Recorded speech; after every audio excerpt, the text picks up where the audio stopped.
किसी ने सोचा भी नहीं था कि एक दिन चीन को ही भारत के सामने हाथ फैलाने पड़ जाएंगे। लेकिन समय बड़ा बलवान होता है, अच्छे अच्छों को समय पानी पिला देता है।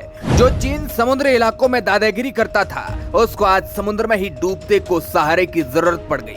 चीन पर एक बार फिर से भारत ने दया दिखाई और एक बार फिर से भारत अपने खूंखार दुश्मन को बचाने के लिए मिशन शुरू कर दिया है।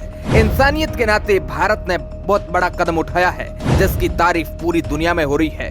जो दुश्मन भारत की हर जगह पर इज्जत से खेलने का प्रयास करता है, भारत को चाहे यूएन में हो या कोई और देश, हर जगह नीचा दिखाने की चीन पुरजोर कोशिश करता है। उस देश के सैनिक आए दिन भारत के साथ मुठभेड़ करते नजर आते हैं। हालांकि सरहद पर तो भारत उन्हें काफी अच्छी मात देता है, लेकिन आज हम आपको जो बताएंगे उससे सुनकर आप एक भारतीय होने के नाते आपको गर्व होगा, क्योंकि उसी को बचाने के लिए भारत ने विपरीत परिस्थितियों में भी उसे बचाने का जिम्मा अपने हाथ ले लिया। हालांकि अब आप समझ गए होंगे कि ये दोनों देशों के अलावा और कोई नहीं हो सकता है। जी हाँ, हम बात कर रहे हैं चाइना की। भारत को चाइना हमेशा से ही दुश्मन मानता आया है, लेकिन आज उसी के सामने हाथ फैलाने पड़ गए। अपने लोगों की जान बचाने के लिए भारत के सामने गिड़गिड़ाना पड़ गया चीन को। कई देशों से सहायता मांगी, लेकिन भारत ने कुछ भी नहीं सोचा और उसे बचाने के लिए ऑपरेशन शुरू कर दिया। जानकारी के मुताबिक मछली पकड़ने आया एक चीनी जहाज लू पेंग युआन 028 हिंद महासागर में डूब गया था। इस जहाज पर 39 लोग सवार थे। चीन ने काफी प्रयास किया, लेकिन वह अपने नागरिकों को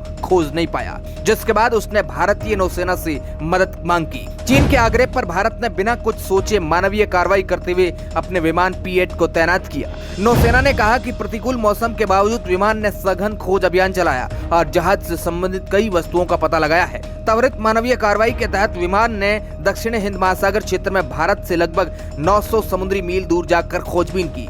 जहाज पर चालक दल के सदस्य के रूप में 17 चीनी और 17 इंडोनेशियाई और 5 फिलीपीन के लोग सवार थे। इनमें से अब तक किसी का भी पता नहीं चला है। चीन डूबते हुए जहाज की सही लोकेशन भी बताने में सफल नहीं हुआ है, लेकिन हिंद के शहरों ने इसका सफलतापूर्वक पता लगा लिया और वहां पर डूबी हुई कई चीजों के बारे में भी पता लगाया।